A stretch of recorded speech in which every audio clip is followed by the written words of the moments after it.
정치 뉴스 빼고는 다 얘기합니다. 성역도 금기도 없는 다양한 시선, 비정치 회담.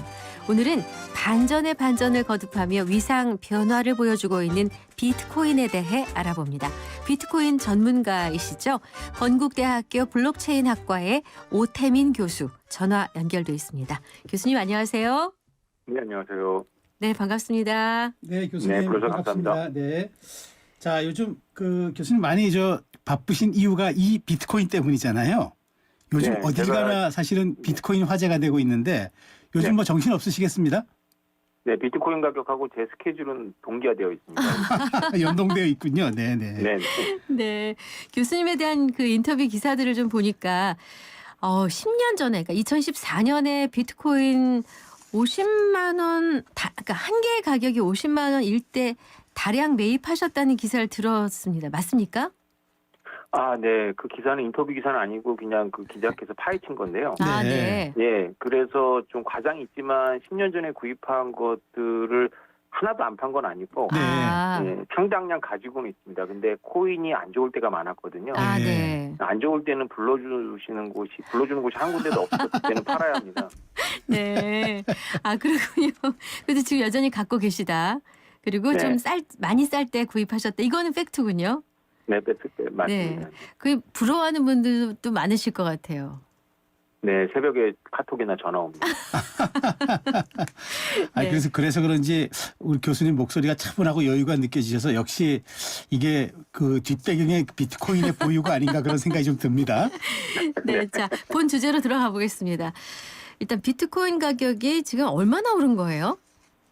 네, 트럼프 당선 직전에 7만 달러 선에서 보합을 했었는데요. 네. 당선 확정한 그날 7만 5천 그리고 그 다음날 8만 달러 뚫고 네. 와. 일주일 만에 이제 9만 달러 선에서 왔다 갔다 하고 있습니다. 와, 일주일 만에 9만 달러라. 근데 시총 규모로는 은하고 국내 증시를 앞질렀다고 들었는데 이게 맞나요?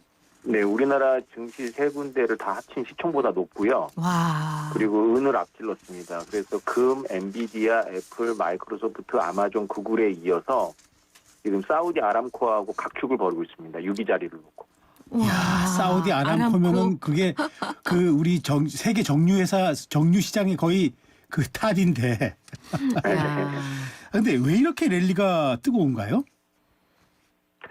원래 4년마다 비트코인은 반감기라고 해서요. 네. 그 채굴자들이 얻는 소득이 반으로 줄어듭니다. 그러면 공급 충격이 와서 한 6개월 정도 지체돼야 가격이 크게 오르거든요. 네. 그러나 이번에는 트럼프 당선자가 선거 쟁점으로 삼아서 트럼프가 대통령에서 확정이 되니까 그 먼저 반영이 된 거고 하필이면 대통령 선거 쟁점인데 그게 또 미국이라는 데 있어서 네.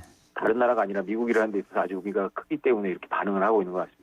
그러니까 한마디로 말씀하시면 이제 반감기도 없어진 데다가 선반영되는 구조가 이게 있으니까 굉장히 뭐 어떻게 보면은 호재가 계속 이어졌다 이렇게 봐야 될 것 같네요. 네, 원래 물이 들어오는 시기였는데 네. 또 쓰나미가 일어난 거죠. 아이고 표현이 쏙쏙 들어옵니다. 야. 그렇군요. 근데 뉴욕 증시 ETF에 상장됐기 때문에 제도권의 편입은 돼 있던 상황이잖아요. 네. 근데 자, 그러면 이제부터는 그 비트코인에 대한 일반인의 인식이 지금 어떻게 달라졌는가 좀 보았으면 좋겠는데 예전에는 좀 이거 사기 아니야? 하고 오해를 받던 때도 있었어요. 네. 근데 트럼프가 달러만이 진짜 통하다라고 얘기를 했었기 때문에 또 그래 역시 했었는데 왜 이렇게 180도 바뀌었는지 그리고 이것을 받아들이는 사람들의 마음의 변화도 짚어볼 필요가 있을 것 같아요. 네, 중요한 지점인데요. 올해 1월에 네. 그 월가에서 비트코인 ETF가 승인돼서 기관이나 기업들이 비트코인을 자산의 하나로 담기가 되게 좋아졌습니다. 네. 그래서 그게 성적이 매우 좋은데요. 네. 그 290여일 만에 순유입액이 300억 달러였어요. 이거는 이제 ETF 역사에서 최고 기록이라고 합니다. 가장 빠르게 달성할 만큼 네. 빨랐는데 트럼프 대통령 당선자는 비트코인과 관련해서 기록 보유자입니다.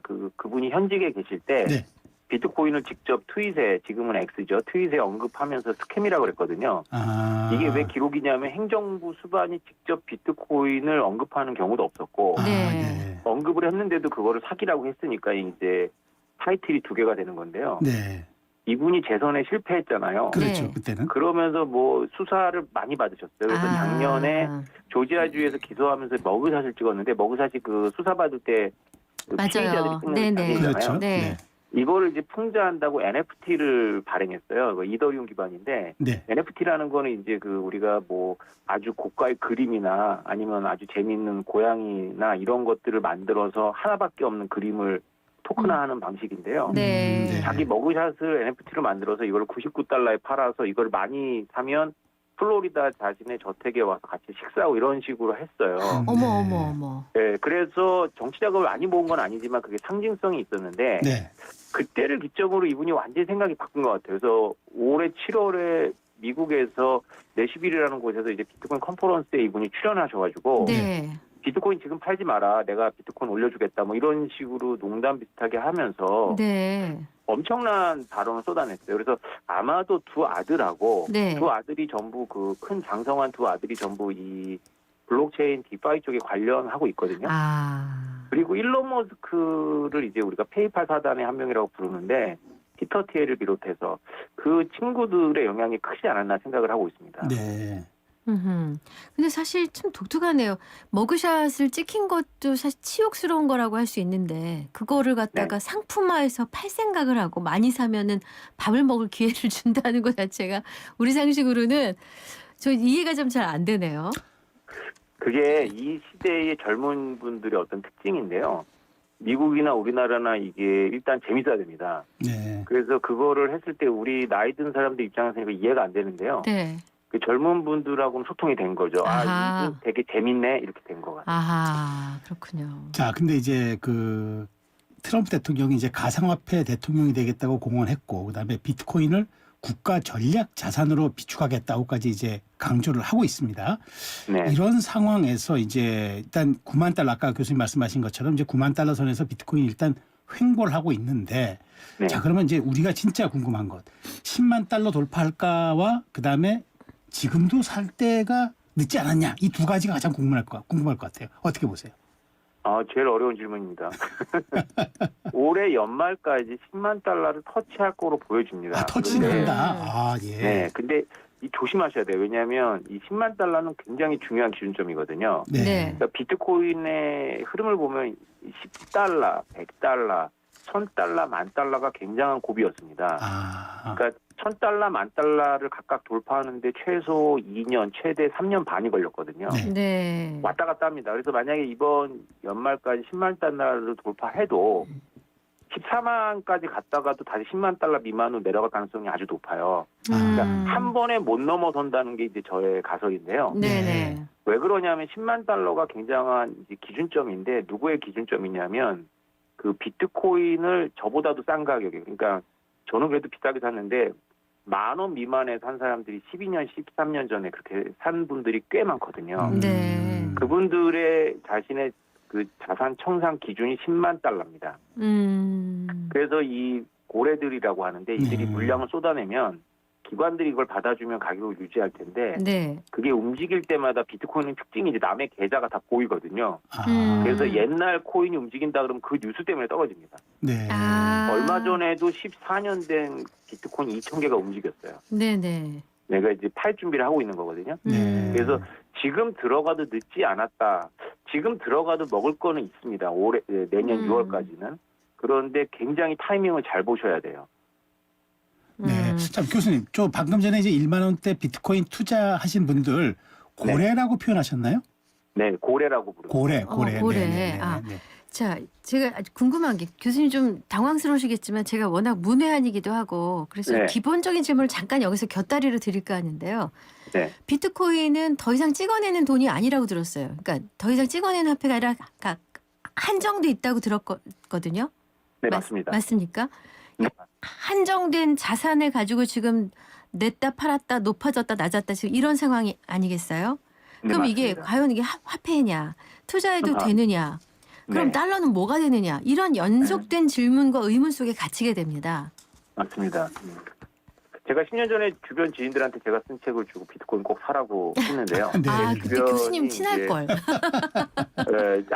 제 주변에 이제 문제가 뭐냐면 다 공부를 하신 분들이 너무 많았던 그렇죠. 거예요. 그래서 예. 공부하신 공부하신 분들은 지금 말씀해주신 질문들을 쏟아내거든요. 네네. 이게 가격이 이렇게 변동하는데 이게 어떻게 화폐가 되냐. 네. 그다음에 이제 경제학의 통화론을 조금 아시는 분들은 이렇게 디플레이션 화폐가 되면 이거 경제 무너진다. 여기서 안 된다. 뭐 이렇게 얘기하시고 네네. 자금 세탁에 이제 조회가 있으신 분들은 이거는 자금 세탁 용도로 쓰기 때문에 미국이 가만두지 않을 거다. 이렇게 네네. 많이 얘기를 해서 그분들이 큰 행운을 잡을 수 있는데 비켜갔죠. 아하. 너무 많이 네. 하는 게 흠이 됐군요. 이게 안다고 좋은 게 그렇죠. 아니에요, 이게.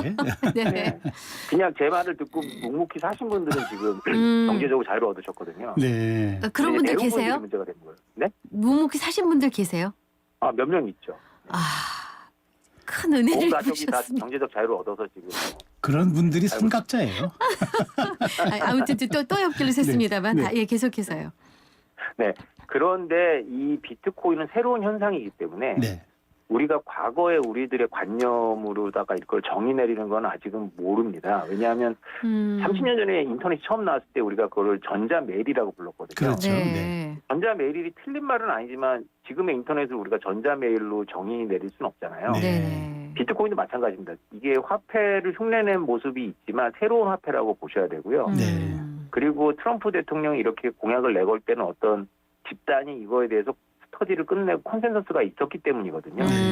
실제로 공화당의 어떤 분들은 법안을 발의하는 거 보면 상당히 많이 공부가 되어 있어요. 그래서 비트코인을 전략자산으로 가져간다라는 것은 트럼프 대통령의 일탈적인 발언이 아니고요. 네. 미국의 어떤 큰 전략의 하나로 이제 볼만한 게 된 거죠. 네. 네.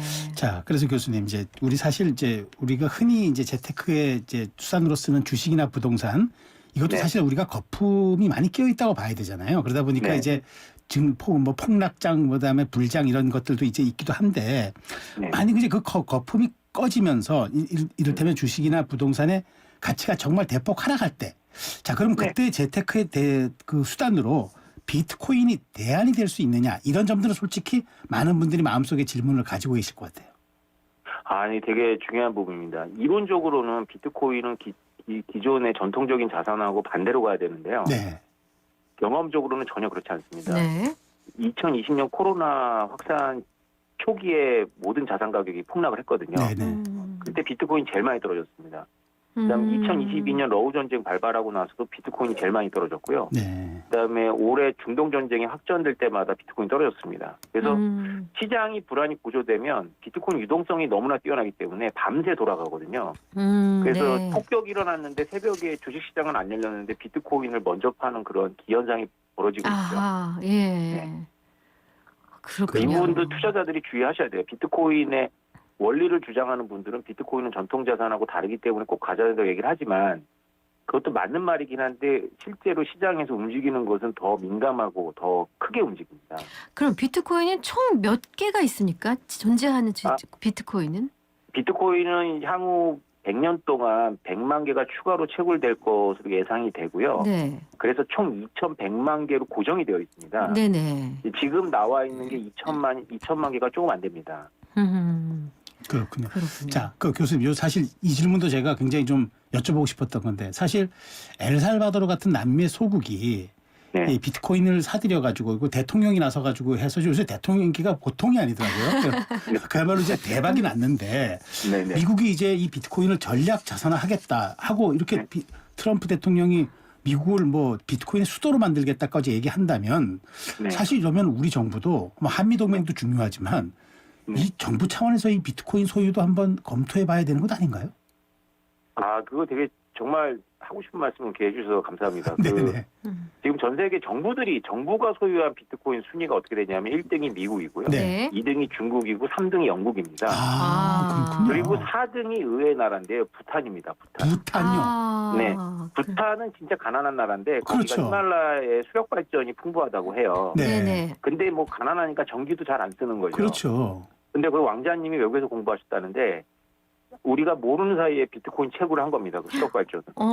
그래가지고 15,000개를 갖고 있습니다.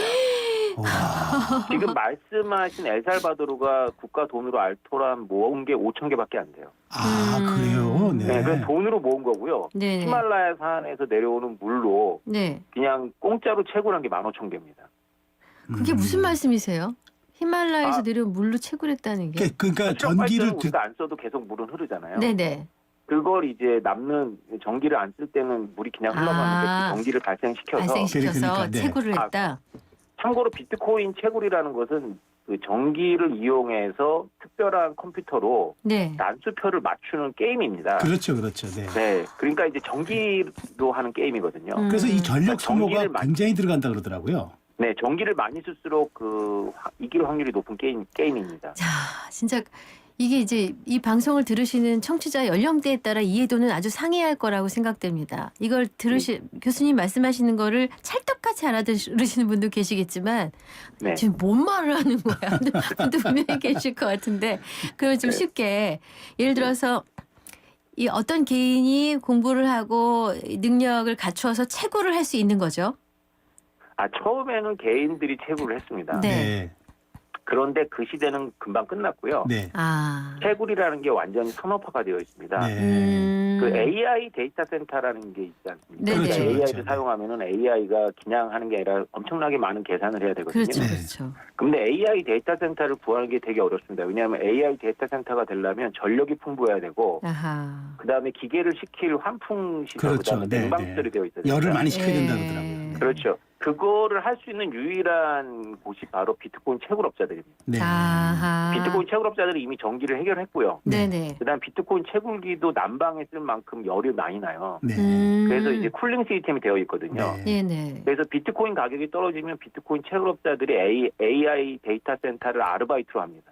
그러면은 아주 추운 지역에서 이 작업을 하면은 일석이조가 되겠네요.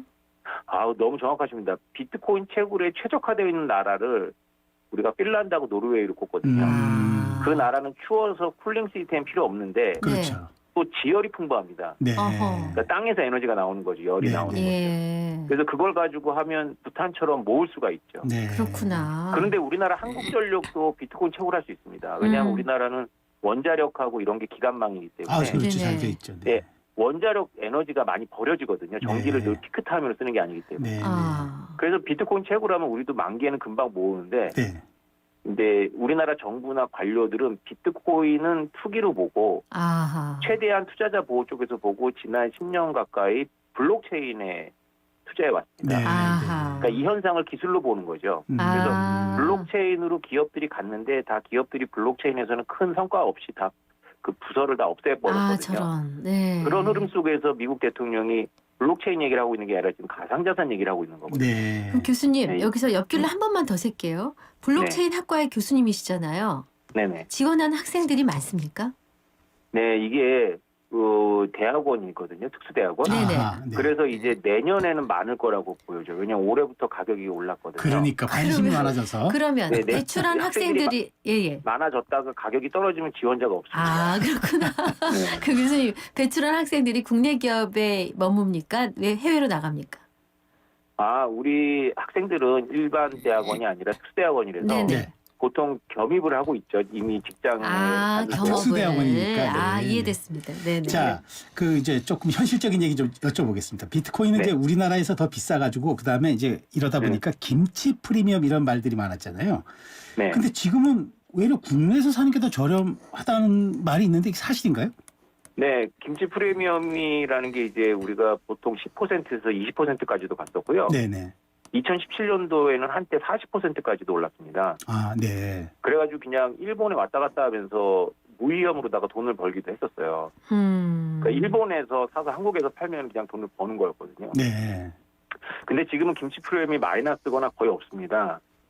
그렇군요. 여기에는 두 가지 해석이 있어요. 하나는 뭐냐면 우리나라 환율이 지금 엄청나게 올랐잖아요. 네. 그렇죠. 그래서 이미 환율이 올라서 앞으로는 환율이 떨어질 걸 예상하면 지금 이미 김치 프리미엄이 껴있는 거로 판단하는 거죠. 그러니까 예. 원화가 절상될 걸 고려하면 이미 김치 프리미엄이 있는 겁니다. 아하, 예. 반영되었다. 네네. 네, 그게 하나고요. 하나는 뭐냐면 우리나라 거래소에는 법인이 투자를 못하게 만들어놨습니다. 아. 철저하게 개인 투자자들인데요. 아, 예. 그래서 개인 투자자들이 아직까지는 비트코인이 상승장에 참여를 덜하고 있다라는 지표이기도 하죠. 네. 그러면 이 상승장은 도대체 누가 만드는 거냐? 이 상승장은 지금 기관들이 만들고 있다는 뜻이 됩니다.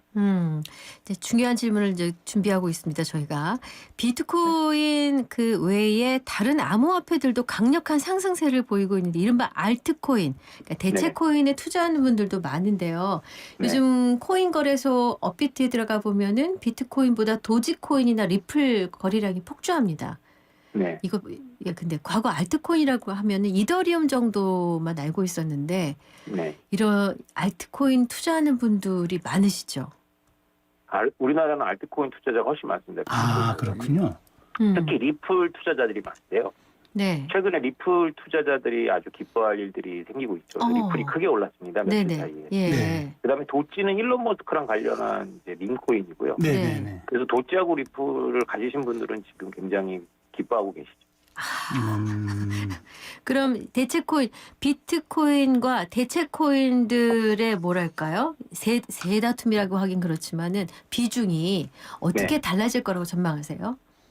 지금 비트코인 도미넌스라고 그러는데요. 전체 코인에서 비트코인 차지하고 있는 비중을 말합니다. 네. 네. 원래 시장이 안 좋을 때는 이 도미넌스가 올라가는 경향이 있습니다. 네. 지금 비트코인 도미넌스가 60%대인데요.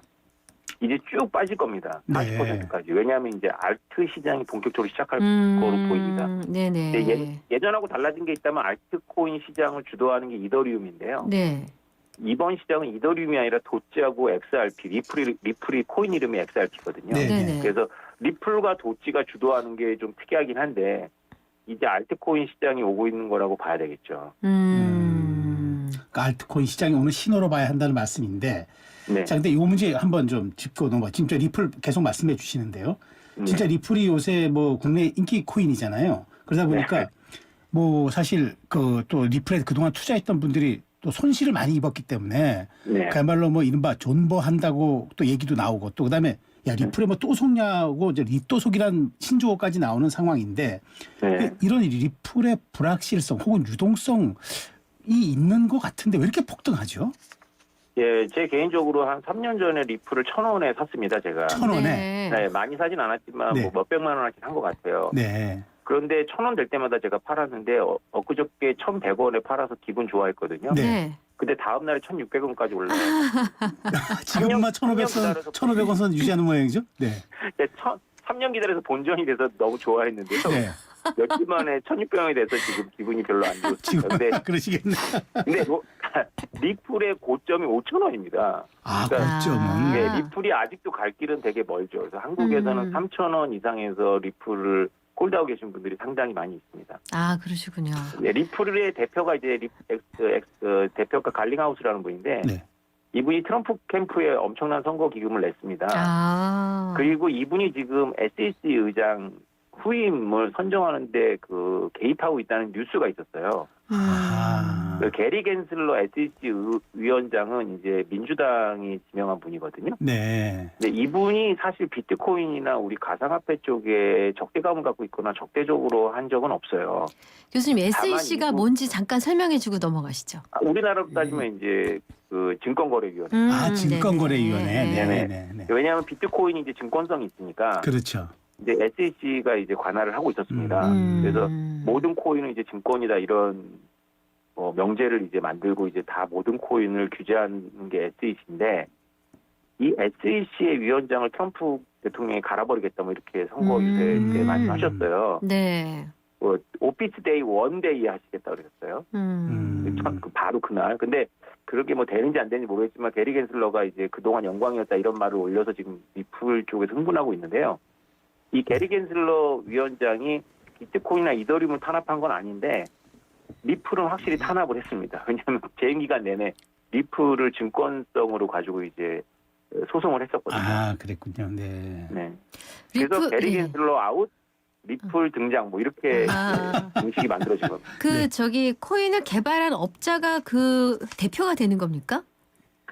그 코인이라는 게 비트코인 같은 특수한 경우를 빼놓고는요. 네. 어떤 회사나 재단이 발행자가 됩니다. 아, 그렇구나. 그래서 예. 처음에 이제 그 발행을 해서 ICO나 아니면 이제 OTC 거래로 이제 기관들한테 물량을 떠넘기면서 돈을 투자를 받습니다. 그렇군요. SEC는 이 투자 행위 자체를 증권으로 보는 거죠. 알겠습니다. 그러면 일단 리플의 상승세 머지않아 3만 원대까지 간다는 그런 예측도 돌긴 하던데 교수님 의견은 어떠세요?